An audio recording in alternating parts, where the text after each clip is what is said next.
I went to the moon. You went to the moon. All right. Can you get the rhubarb chard then from the moon?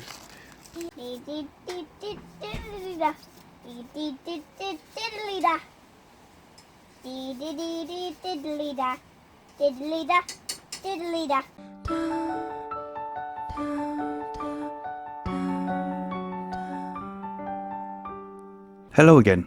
Let me introduce you to Robin. This is Miss Sprinkle's baby brother.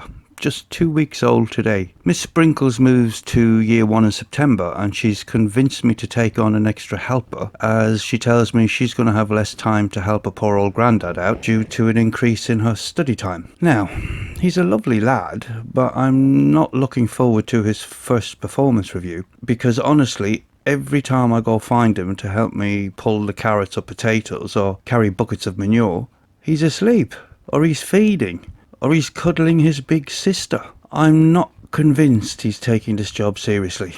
But he does have the backing of Miss Sprinkles, so I'm sure he'll train up pretty good, and he'll grow into the job.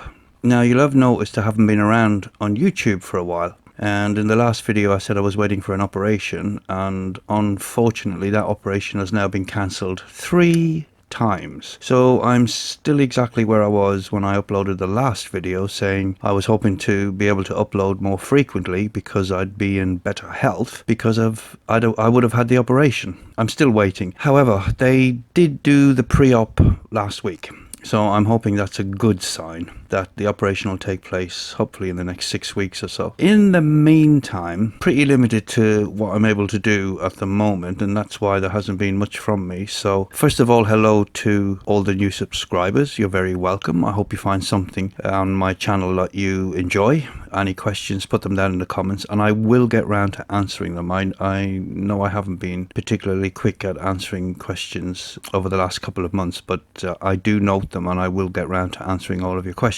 And to the regular subscribers and people who have been with the channel for a while, thank you for sticking around, even though my output hasn't been brilliant as of late. But I'm hoping over the next couple of months that's going to improve. This is the section of garden that I grew the onions in last year, which all got diseased. And this year at the very end I've got strawberries grown, beetroot, spinach and lettuce. This is what the garden looked like in June. Where you see the video, this is recorded June. Where you see photographs, this is beginning of July. So the strawberries did really well at the end of that little patch. I've harvested lettuce and spinach continuously, and the beetroot, and I've now got just some remaining beetroot in that patch, and I've put in some sweet potatoes. So again, just so you can understand what's going on, if you see video, this is what the garden looked like in June. Now I'm chuffed to bits with this flower because this is the first time I've ever grown any flower. And I know there are only marigolds, but I was really chuffed that they started to come out. These containers you saw in April, they have been continuously growing successional spinach and lettuce for us, and lobelia and the marigolds now at the beginning of July have all come out and are looking very well. Potatoes, these are Swift and Petland Javelin there against the wall. I wasn't at all sure anything would grow there just because of the tree, neighbour's tree, which you'll see a bit later on. But we have been harvesting potatoes pretty continuously, even though I planted them very late. And you can see now, beginning of July, around the first week of July, I now have nasturtiums and marigolds where the Petland Javelin were. And the lobelia, I was really pleased with the lobelia. All of the lobelias are growing in 10-inch pots, and they've been fantastic at attracting bees, pollinators to the garden. Although the 8-ball zucchini, which you'll see a bit later, I've had quite a few of them rot on the plant, and my understanding is that's because they weren't pollinated properly. I'm not sure what went on there, but the lobelia have been fantastic at attracting bees into the garden.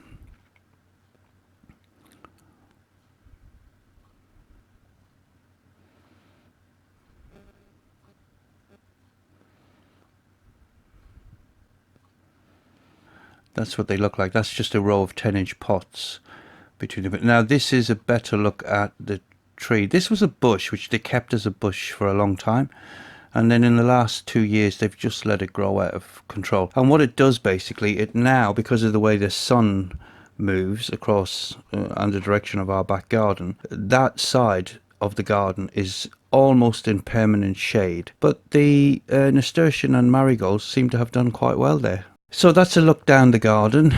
There is a couple of videos in the pipeline for, the making a new garden segment, 1 hour at a time, but I just haven't got them together. That's Pentland Javelin, I think, or a Swift growing in an 8-inch pot. This is my literal container garden. It is literally just containers, and it's sitting on 3 or 4 inches of horse manure. So the horse manure will help retain moisture, because managing moisture in containers is a pain, as anybody who grows in containers knows. But I found last year sitting the containers on a bed of something like horse manure really helped, because the roots will find the way down and the manure will retain the moisture. So I've got rhubarb chard, spinach and lettuce growing in those containers, and I've just harvested, this is the beginning of July, I've just harvested 2 containers of spinach and lettuce, and I've now got carrots grown there and some more lettuce. Some spring onions in pots. These haven't done very well at all. They grew, but they're growing incredibly slowly and don't seem to be fattening up. This is the area I grew tomatoes last year, and I decided to grow them again this year because I read on some permaculture site that growing tomatoes in the same spot actually improves the crops. That's the thing. It didn't make a whole lot of sense to me, but I thought I would try it anyhow. And this is what it looks July, an absolute mess. I grew 8 plants last year, it was overcrowded. I grew 6 this year, it's still overcrowded. And at the bottom of the tomatoes, I planted some onions along the edges and some lettuce in the middle as the tomato plants were growing, and I was harvesting that just to use as much of the garden as possible. This is the strawberry bed beginning of June. These are the same plants I had last year, so these are 2-year-old plants. This is the second year, and a couple of runners from last year, and you can see they've really produced brilliantly this year. All that bed is just horse manure. I'm really pleased with the strawberry crop. We just cropped strawberries every time. It looked like every morning we went out. Now they look a bit tired. That's the last of the strawberries and the first of the 8-ball zucchini. And my youngest daughter is visiting to see her nephew, and we kept back a few little strawberries for her to pick just when she came. So this is again beginning of June, and what the tomato and cucumber plants look like. And sorry, this is out of focus, I don't know why, but the tomato plants are now starting to produce. Although some of the tomatoes have been split, and my understanding is that's because of irregular watering, although I've done my best, but it's difficult with containers. That was the zucchinis you saw, and they're now starting to produce these 8-ball. First time I ever grew them. They're absolutely gorgeous, stuffed. I'd highly recommend them. But I have had a few of them rot on the stems, and that, like I said, I understand is a pollinating issue. Now this is the blackberries. I had no idea what I was doing with this plant last year. We got very few blackberries off it. That was the first year.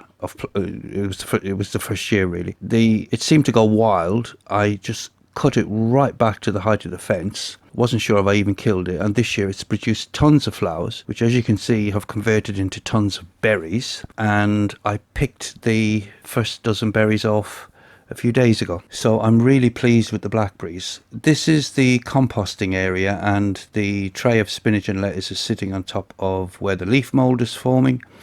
Compost bins there off to the side, and in the trays I've got radish coming on, and the sweet potatoes were in that converted guinea pig cage. This is the lettuce grown in the compost area. We're picking it now for baby leaf really. It's too warm. And trays of radish, and I've planted some Spanish radish there. This is the rhubarb. That rhubarb was where the potatoes were. That rhubarb was in the garden. I've now got potatoes grown there, and we've harvested quite a bit. This is the second year for harvesting that rhubarb. So you can see it absolutely thrived. And again, that was a massive pile of wood chips with some horse manure added. I've got sweet potatoes and two different types of tomatoes.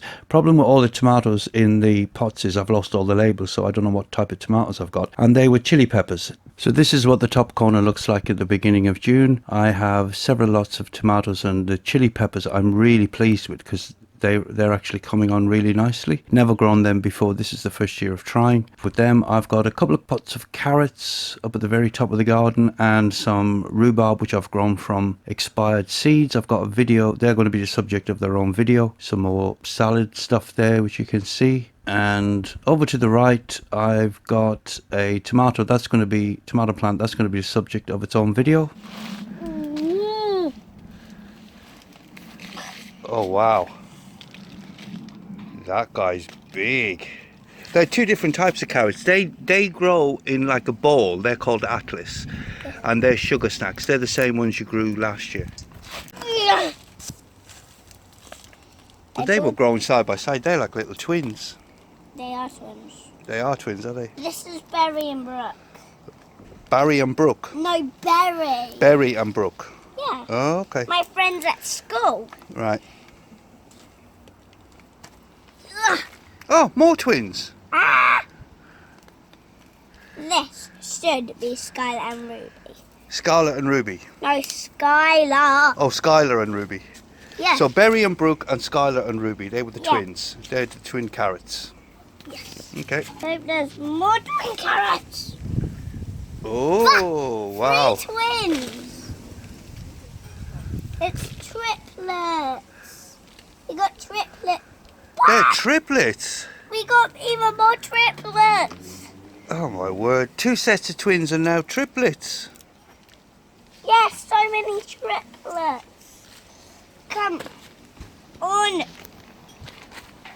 Oh, you. There's not many more. I need to put these down. on Yeah, the put them ground. down. I think that's the good idea. We've got all the carrots out of that now. I think we did good. Oh. Oh. That one was hiding. Oh. That one was hiding.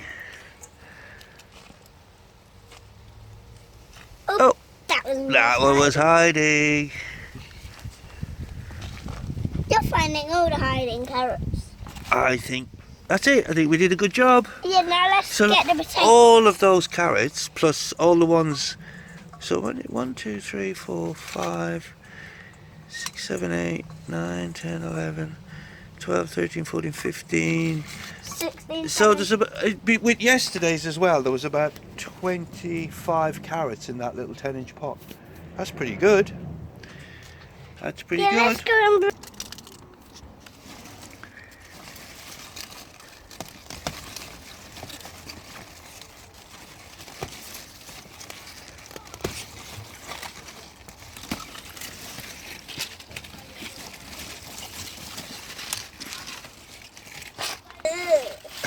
I'm a looking star. You're a I'm what? a looking star. I went to the moon. You went to the moon. All right. Can you get the rhubarb chard then from the moon? Yes.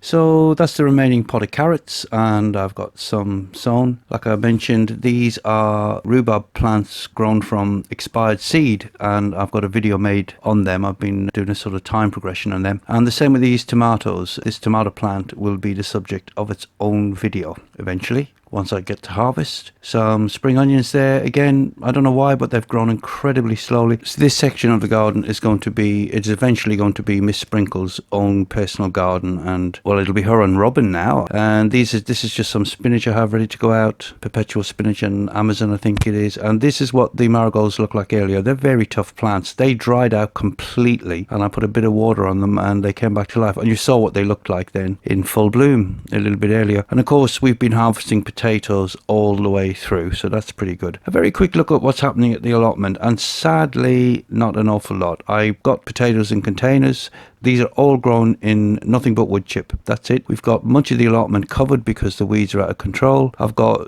swede and turnip and more potatoes and onions grown in pots. Some sweet corn planted, but you can see the bindweed has taken control there, so we've weeded that, and a small rhubarb patch. It's disappointing news, to be fair, about the allotment. Not an awful lot has been happening. Mrs. Worms has been doing her best to get down there and just keep things watered in this heat so they don't actually die. die. The rhubarb we thought was a lost cause from last year. This is the second year of that rhubarb. The plants don't look particularly strong or healthy, but they didn't die and they've bounced back, so that's a good sign. So even though it's a tiny little plot, 30 feet by 30 feet square, it's just rife with weeds again, thistle and bindweed, and really it feels like we're just starting all over, which is why what we could get down to the allotment, we did so in containers.